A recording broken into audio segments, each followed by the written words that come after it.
is by HyungGoo Kim.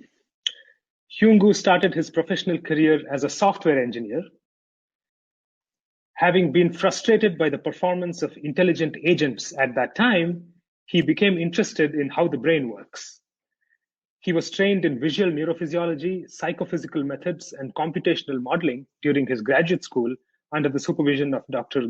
Gregory DeAngelis at the University of Rochester.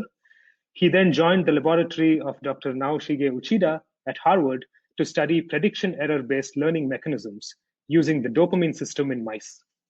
His long-term goal is to elucidate mechanisms of learning in the brain that can then be applied to improve artificial intelligence. And today he's going to talk to us about spiking activity in VTA dopamine neurons during spatial navigation. HyungGoo, the stage is yours.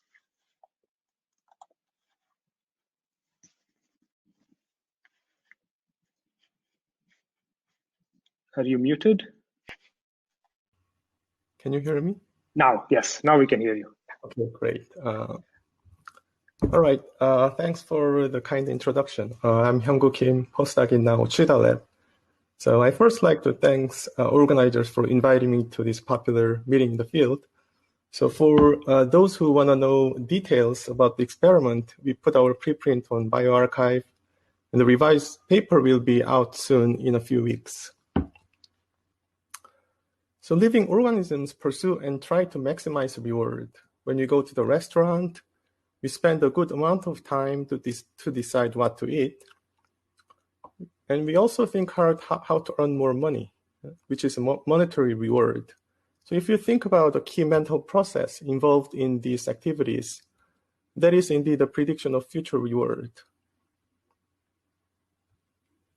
And reinforcement learning provides, as we all know, a simple way by which an agent or brain can predict future reward. So it first recognizes state in real-life situations, and after an animal performs an action, then reward comes later in time.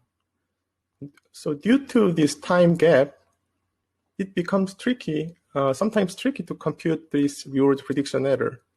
So the agent somehow needs to hold the reward prediction error in time such that it can compare it with the actual reward to compute prediction error. So this is one way to, so there should be one way to solve this credit assignment problem. So temporal difference learning solves this problem by defining a value in a very particular way. So let's say an agent moves through a space. Here T stands for time and R is reward, V is value.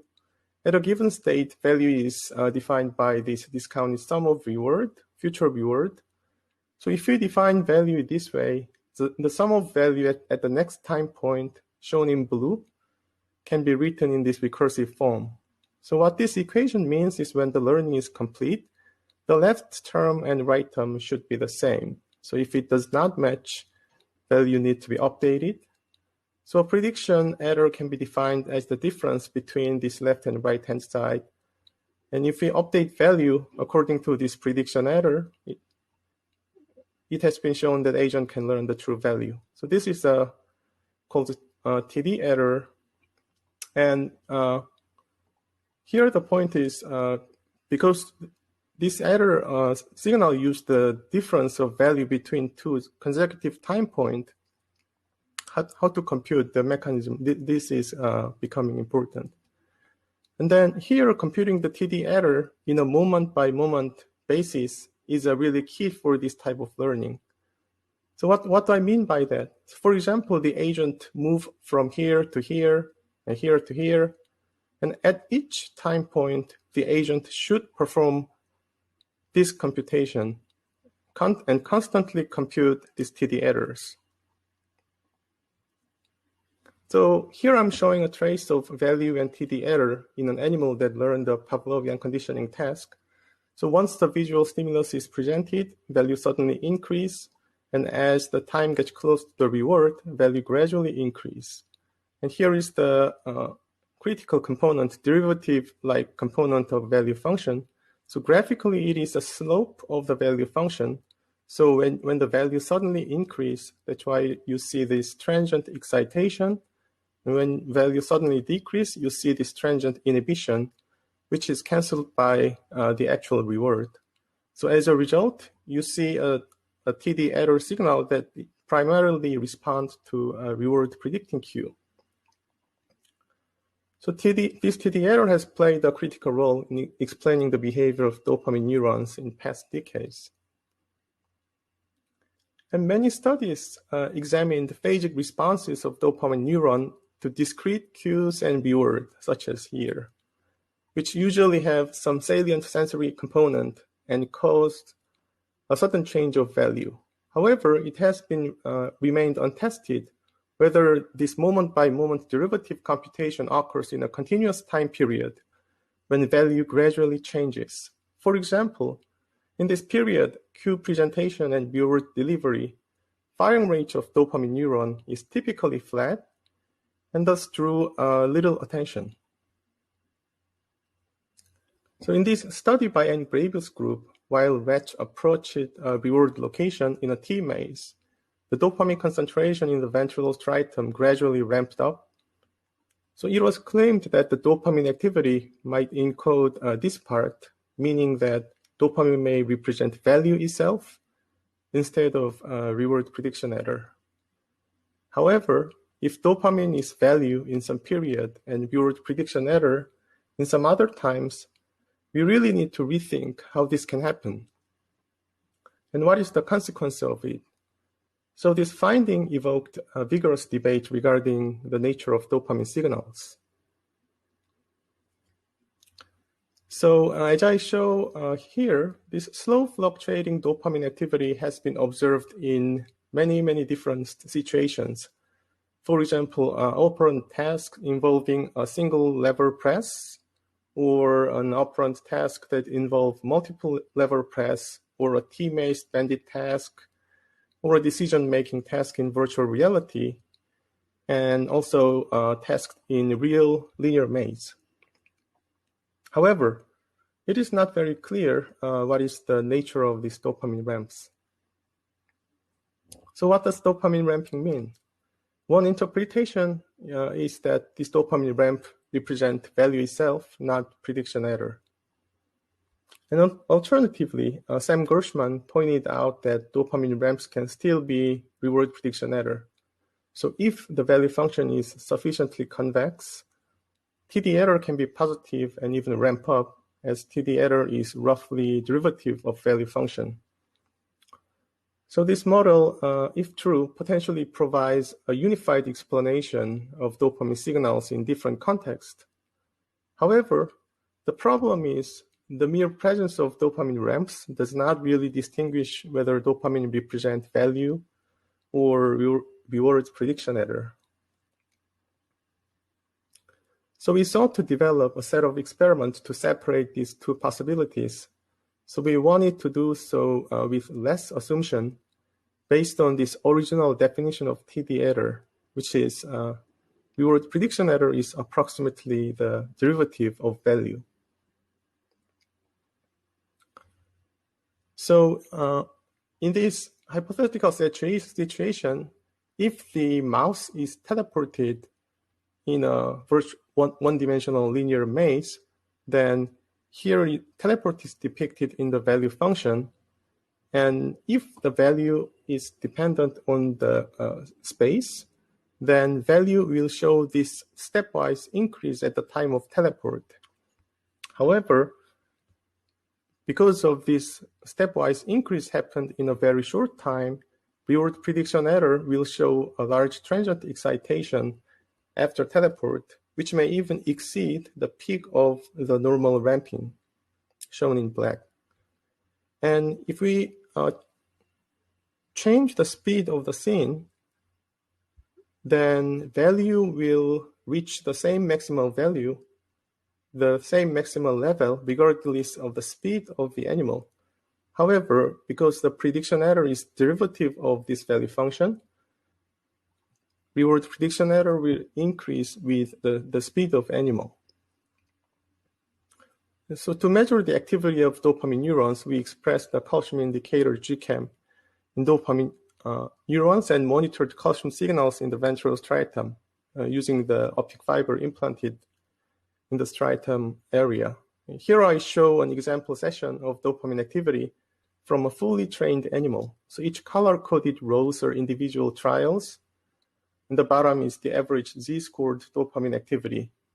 So once I show this consistent ramping across trials, then I began to randomly interleave test trials. So here I'm showing you a video of teleport condition. So hope the video works well. So the trial initiated the same way as the normal trial. So I will help you detect teleport by counting 3, 2, 1, now. Okay, so after teleport, the animal obtains water at the target location that is same as in the standard condition. So in experiment 1, we included trials featuring long teleport or short teleport or a pause occurring at the same location. In this case, the state value hypothesis will predict a small or big stepwise increase at the time of teleport, followed by same pattern of responses. In contrast, the reward prediction error hypothesis predict a large transient excitation for long teleport and small transient excitation for short teleport. Finally, when the animal pauses for a short period, value may stay constant, whereas activity representing reward prediction error could decrease back to the baseline since there is no change of value in time. So these probe conditions were randomly interleaved with the standard condition. Here I first show the ramping responses in normal condition from 11 animals. Here is a response to a short teleport, long teleport, and we observe the response to a long teleport is much greater than the peak of the ramping in the normal condition. Finally, a pause caused the ramp to disappear and the signal dropped back to the baseline. So taken together, these results are consistent with the idea, the ventral striatum dopamine activity encoding reward prediction error. For the sake of time, I'm going to skip the second experiment. And for experiment 3, on a fraction of trials, the scene moved either at twice fast speed or at half of the normal speed. So as I showed before, value should reach at the same level, whereas reward prediction error will differ depending on the speed. Here I show the dopamine responses in the normal condition compared to the slow or fast speed condition. These results are also consistent with the idea that dopamine encodes TD error. But you might notice that there is this initial bump that is slightly different from this schematic prediction. This is because the fast speed in the acceleration phase becomes a cue to predict early reward. So although it's still RPE, it confounded the original prediction. So we further designed the dynamic speed manipulation task. Here, speed dynamically changed from slow to fast, no change, or fast to slow. So we carefully adjusted the speed profile such that it took the exactly same time for the animal to reach the reward location. Again, value should reach to the same level, whereas reward prediction error should diverge right before reward delivery. And here is the dopamine responses consistent with RPE hypothesis. So I like to emphasize these stimuli do not have salient sensory events like teleport or pause, but these carefully crafted stimuli enabled us to reveal the moment-by-moment derivative computation in dopamine activity. And we further quantitatively compared RPE and value models using the data from these experiments. So we found a single value function of a position that can best fit the data for each animal. Here is an example of best fit. For the speed manipulation experiment based on RPE model. To evaluate this fit, we used one of the well-known Gunnissa fit metric, AIC. Once this process is done for one model, we independently found best fit parameters for another model. Here is a best fit example from a value model. And we performed model fit using a variant of RPE and value models. So just to clarify here, this is not the learning model. this is to find a fixed value function that best describes the data. So I'm going to show you fit examples using a combined data set. So here I depicted a change of position for teleport and pose experiment. Arrows indicate timing of teleport here, for example, for long teleport condition, short teleport condition, and pause condition. And I'm going to show you the actual data in dark green and prediction in the light green. So value, as you can see, the value model does not explain these large transient responses to the teleport. And if you look at the RPE model can explain the transient responses to teleport as well as this drop of responses to pause. And here is a position time course for the speed manipulation condition. Here is a slow speed condition, standard speed condition, and fast speed condition. And here I show the data and prediction based on the value model. And here is data and prediction from the reward prediction error model. So you can see in the RPE model, the prediction, if you look at the prediction right before the reward, then the prediction right before reward is increased with speed of the scene. So as a result, the R square of the RPE model is significantly greater than the R square of the value model. So in this analysis, I fitted each experiment individually as well as all together as a whole for each animal, as I showed here. So I will show the goodness of fit quantified by AIC scores from all animals for each experiment. Here, low AIC score means good fit. And first, AI scores using the standard condition data. The AIC scores are very similar between these two models. AIC scores of RPE models becomes lower than the value model once we start to include test trials in the manipulation experiments in the model fit. And this difference in the AIC scores is highly significant. Finally, the difference in the AIC score becomes even greater if the model fit includes all the manipulation experiments performed for each animal. So these results show that manipulated conditions are necessary to distinguish value and RPE models.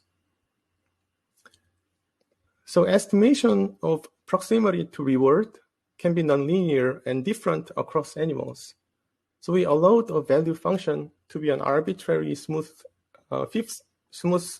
shape using a fifth order polynomial function with or without a monotonically increasing constraint.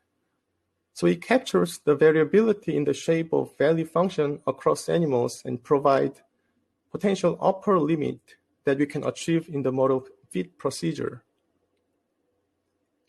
So here I'm showing an example of prediction and data using the simple exponential RPE model. And here is an example of fit using the fifth order polynomial function. So you can see the data fits, the prediction fits data a little bit better. And then the R square is higher in this case. So importantly, this model fit approach allows us to ask a question that is not confined by a specific theory.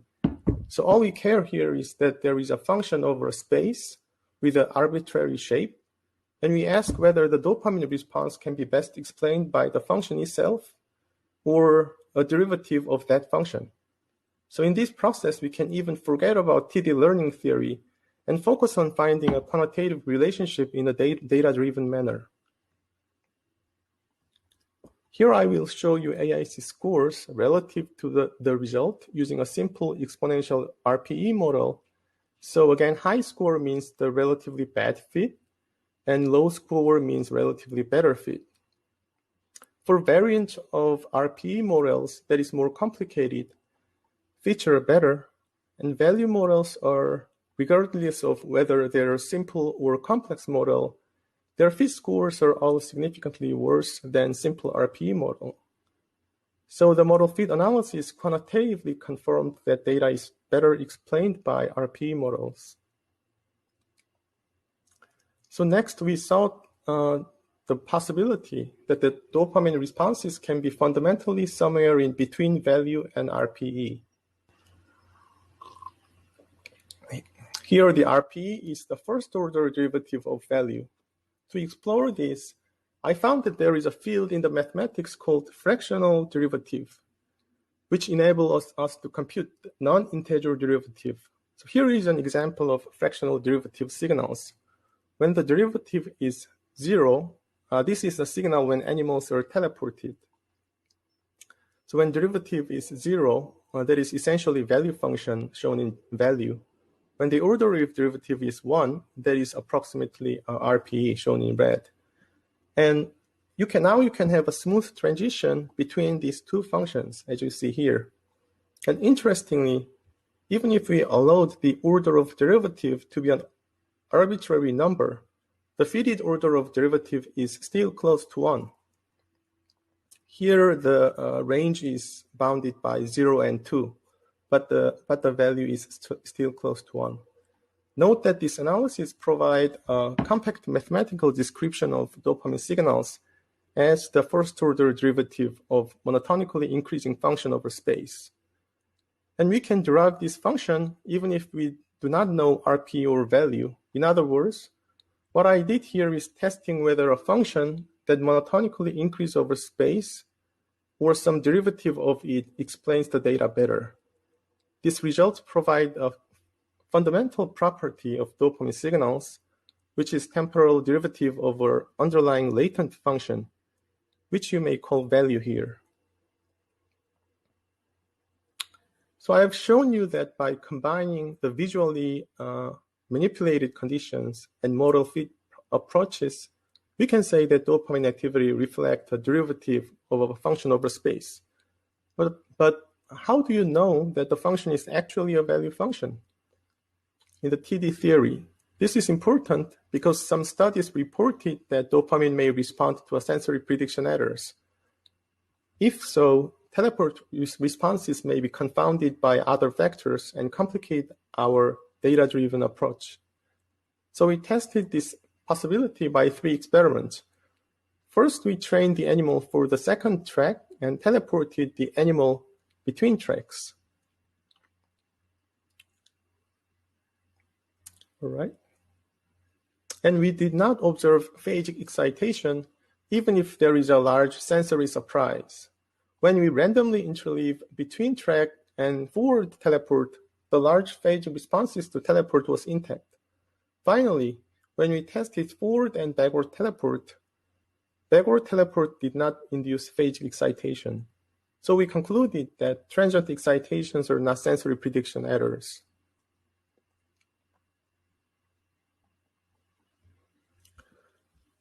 So given that we know that the dopamine signals are largely consistent with real-world prediction error, now we can estimate the latent variable value by allowing the value function having an arbitrary smooth shape.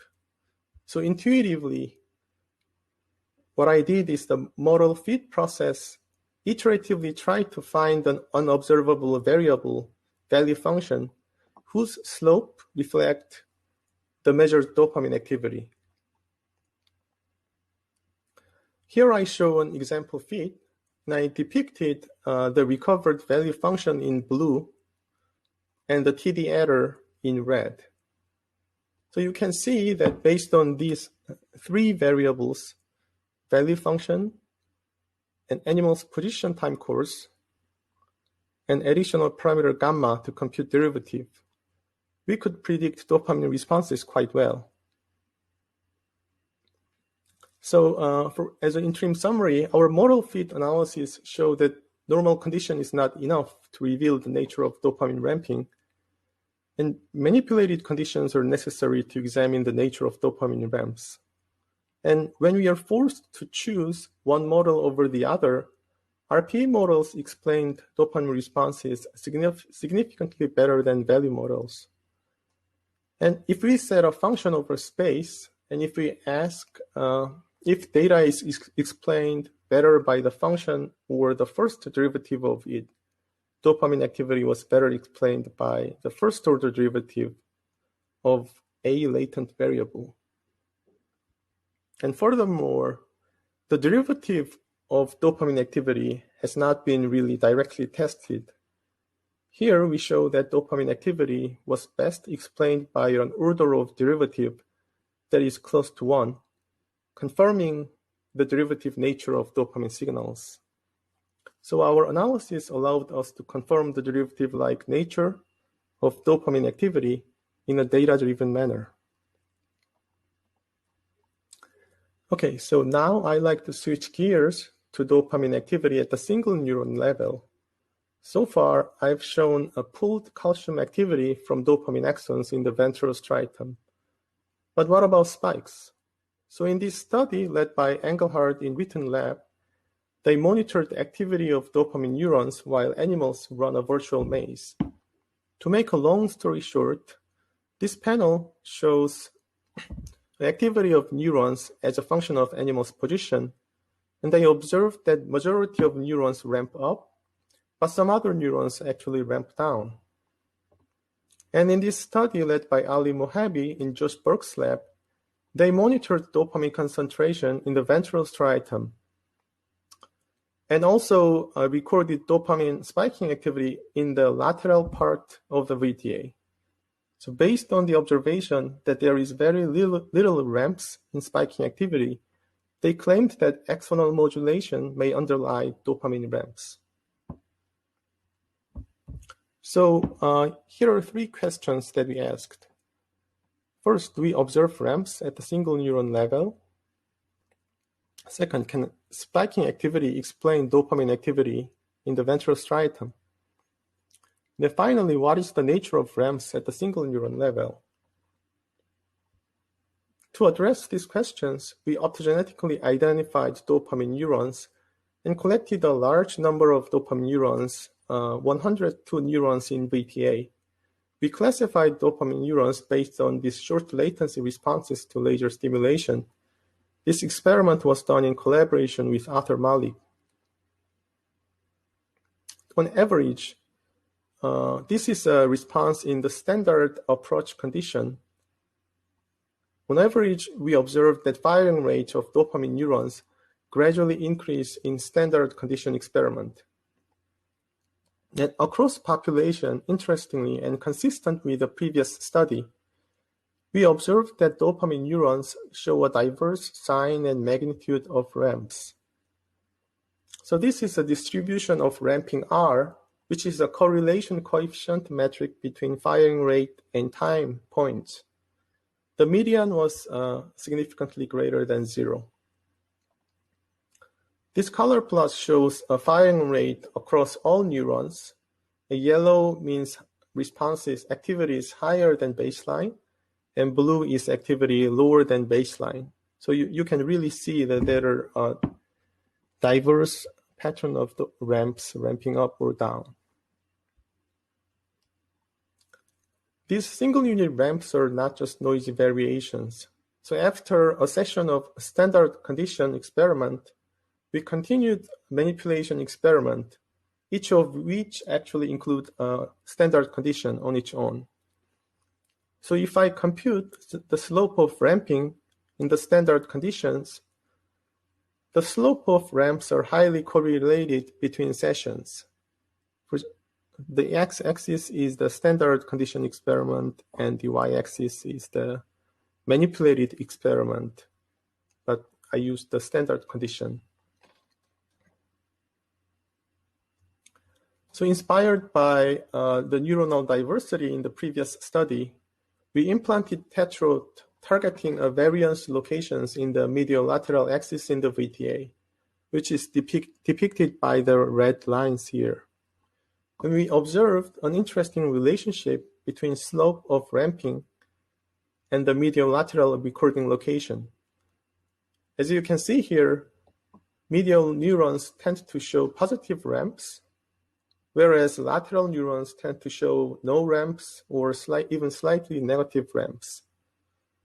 As a result, average firing rate grouped by the medial-lateral position show clear difference in the magnitude of ramps. Although the medial neurons show greater ramps than average, it is still weaker than what we observed in the calcium activity in the ventral striatum. And it turns out that calcium measurement has much greater, slower kinetics than the spike signals. And if we predict calcium responses by convolving these slow time course kernels, and you can see that medial neurons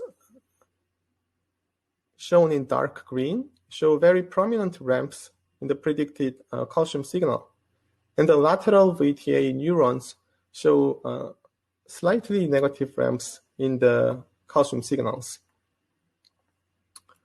So as I showed before, our model fit approach using calcium activity showed that standard condition only is not enough to distinguish models. So we used test trials to examine the nature of dopamine spiking activity. So we further tested this by using the test condition that I showed before. In the experiment using teleport and pause, you can see a large transient activity at the time of teleport. And here is the predicted calcium signal from spiking activity. We also measured the actual calcium activity from the dopamine cell body in VTA. And you can see the prediction matches really well with the measured calcium signals. Here are the results in the speed manipulation experiments and predicted calcium signal. And again, the actual calcium signals in the VTA cell bodies resembles the prediction.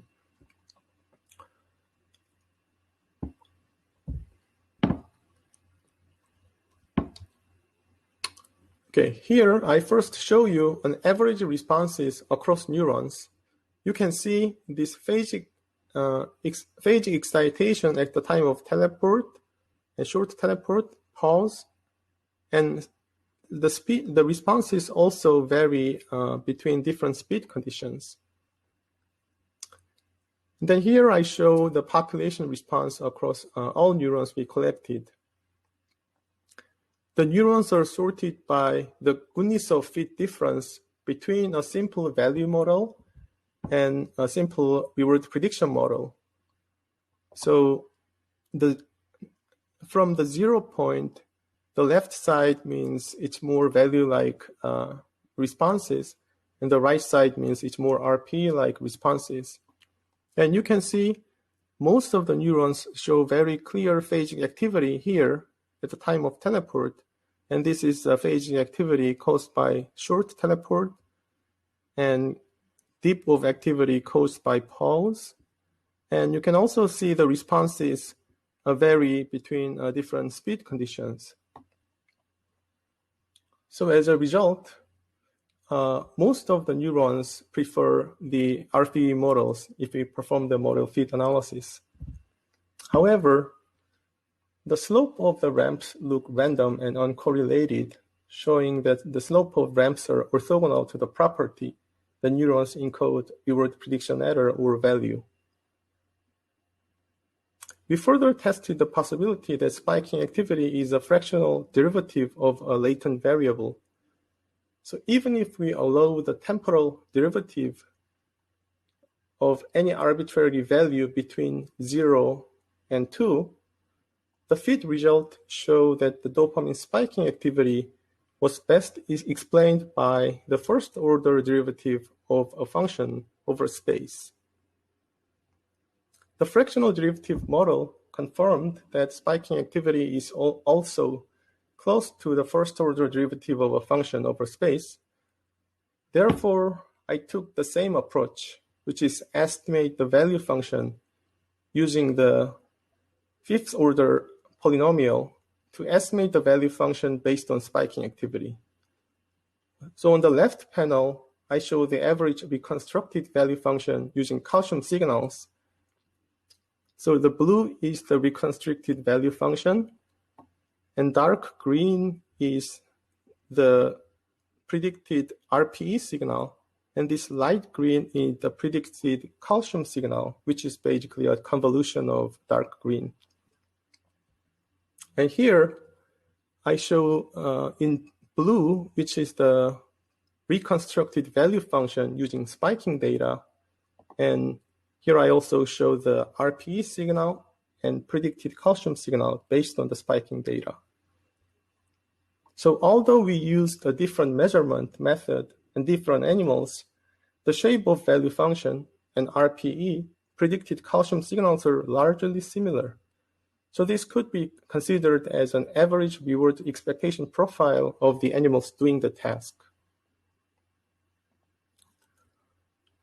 All right, to summarize, we observed a medio-lateral gradient in the slope of ramping in the single neuron level.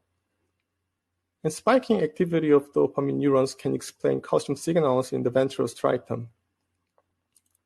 We also demonstrated that slowly fluctuating dopamine activities are a consequence of moment-by-moment derivative-like computation. And I also showed that we developed a data-driven approach to visualize value function over state space. So we provided a strong experimental evidence that the brain used temporal difference learning to solve a credit assignment problem. All right, so this is the end. So this work is really a result of teamwork. First, I'd like to thank the lab PI Naoshige Uchida for the support, and Arthur Marley collected spiking data.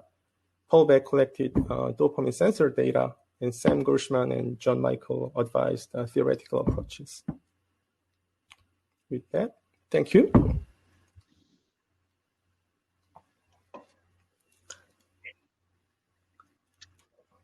Great talk. So while we're waiting for questions, let me start off with one of my own. So yeah, very, very interesting stuff. So I was curious about the value function. So in the second, I guess in the middle part of your talk, you were talking about taking the dopamine signal and computing the value function based on that. Yep. And the computed value function has sort of an interesting shape, if you will. It's not trivial, right? It has some modulations. Yep. Is there any way to independently come up with what the value function should be to compare it to this shape in detail?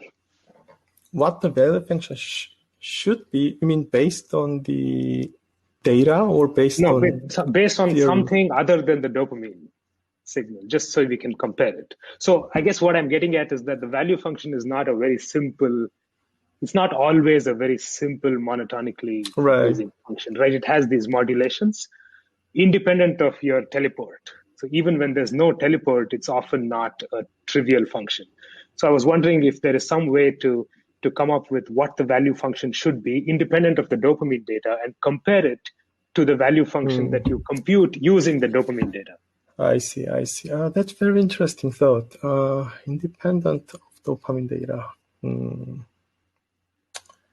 Just based on reward and... Yeah. So I think one normative way to approach is if there is a way to measure the perceptual distance to the reward, then like if without this context of reward, somehow if we can ask animals like how much you think a distance to the reward, right, like some like two alternative first choice task, I don't know. So if we can do something like that, then we can extract the perceptual proximity to the reward, and then based on the assumption that I don't know, there should be some theory part here, like based on the assumption that it's decreased by fixed ratio with some assumption, then probably we can come up with some normative way of deriving those value function. So I actually was trying to find some literature about like whether there is any study about perceptual distance to the reward. But yeah, somehow I was not able to find it. If anybody knows it, please let me know.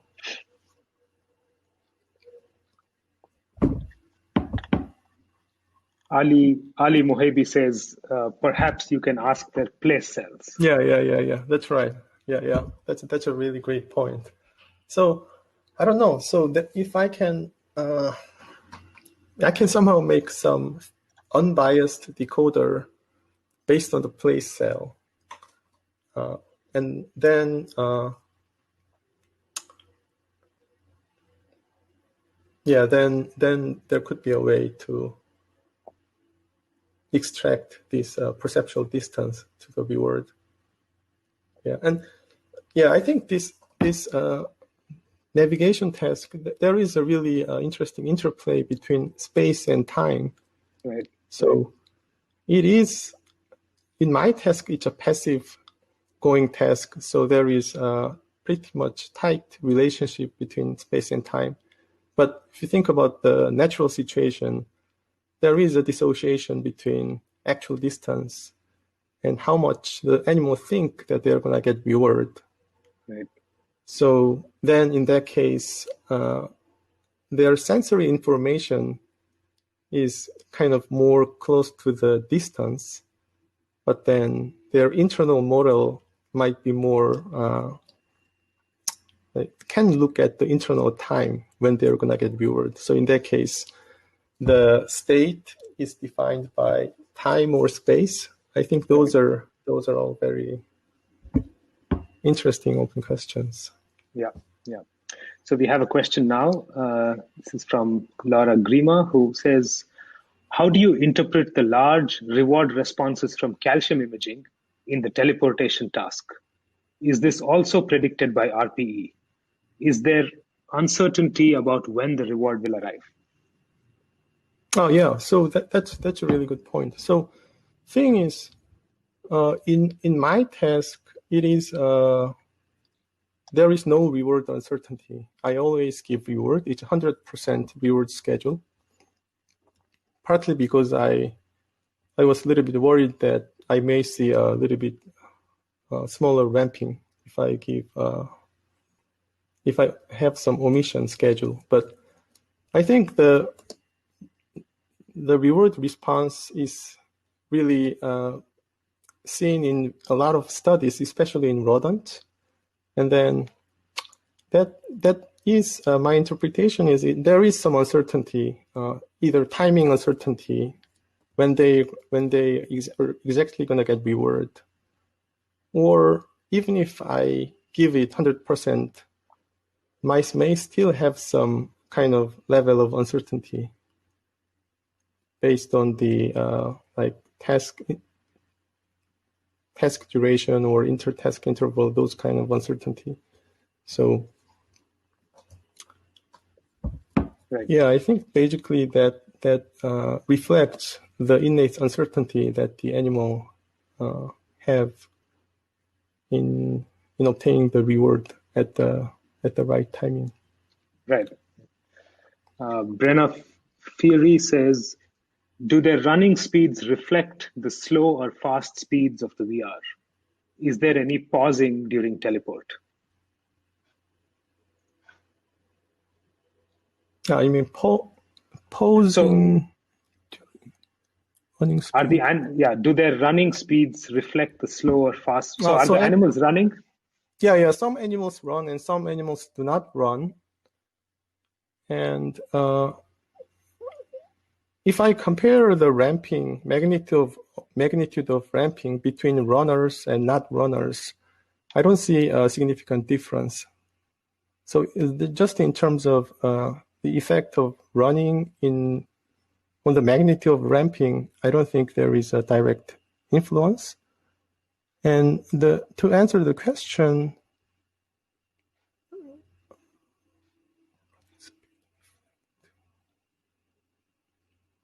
I don't think I have a running speed trace, but I haven't. Yeah, I really looked at it very carefully. Running speed reflects the slower speed. Yeah, running speed, I don't see a big difference. Yeah, it depends on the animal, and some animal actually run faster in the slow speed. They get a little bit frustrated, and then they just run crazy. And some animals just do their own pace. Yeah. And is there any pausing moment? Pausing during? Yeah, I didn't really notice any clear behavioral action during teleport. Yeah, I kind of look at quite carefully whether I see something like an eye blink or that kind of thing. But to my observation, I didn't notice a very clear, very clear abrupt change of behavior. But if I didn't measure like whisking kind of thing very carefully. So there might be something that I didn't notice. I see. Ben, did you have a question? Yeah, so I have a question, but first there's a question from Arif Hamid. Arif says, hi, HyungGoo, it's great to see this work develop. Can you comment on your prediction of the relations between ramping DA and reward response under the convex view? If the prediction error ramps already capture the surprises in the trial, what is the intuition for additional prediction errors at reward epoch? Sorry, I think because of some noise, Yeah, so what I'm going to do is I'm going to repeat the question. I'm also going to post it to your chat. Oh, okay. So you can just read it. And I think that Arif is referring to the idea by Sam Gershman that the ramps can be explained by a convex value function. And I think that he's looking for an intuition about if this is already sort of being captured by the ramps, why there is an additional RPE signal when the reward is delivered. Oh, I see. So I see. So I think my interpretation is the prediction error during the approach is more it's a little bit different from the prediction error that they get at the reward timing. So the notion is the prediction error that we see in this spatial navigation. So we think that because it's partly related to this continuous sensory evidence. So we actually have a theory about this. So in this case of continuous sensory feedback, then when the animal is trying to predict the value in near future, there is, if you think about the next time point, there is some uncertainty when what the state would be. And then when they actually get to that time point, and then at that time point, they have a very clear sensory feedback, which actually narrows down their state uncertainty. So if you compare the value estimation at the previous time point and the current time point, the value estimation, the state uncertainty in the previous time point is a little bit large, as opposed to the value estimation at the current time point is a little bit narrow because of the sensory feedback.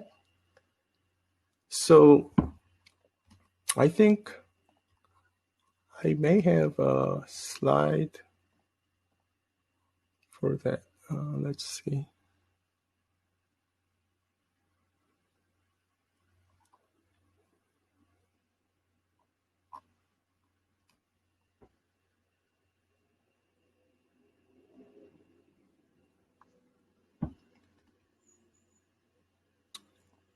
Yeah, so in this case, here, this is the y-axis is a different time point. And at this time point, the x-axis is a state. And this function is basically a probability of state estimation. so state uncertainty.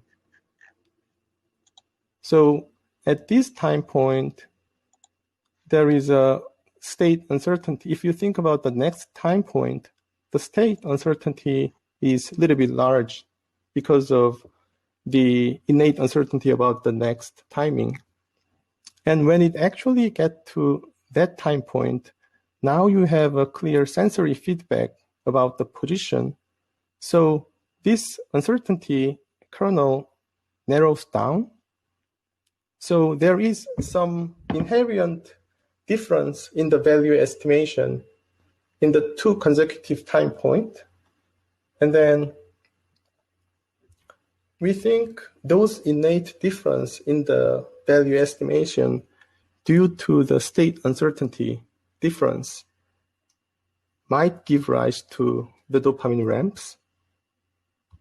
So that's, I'm not sure whether I explained it enough, but what I want to say is the mechanism that give rise to ramp during the approach in the presence of dynamic sensory feedback, that might be more inherent mechanism, and that may not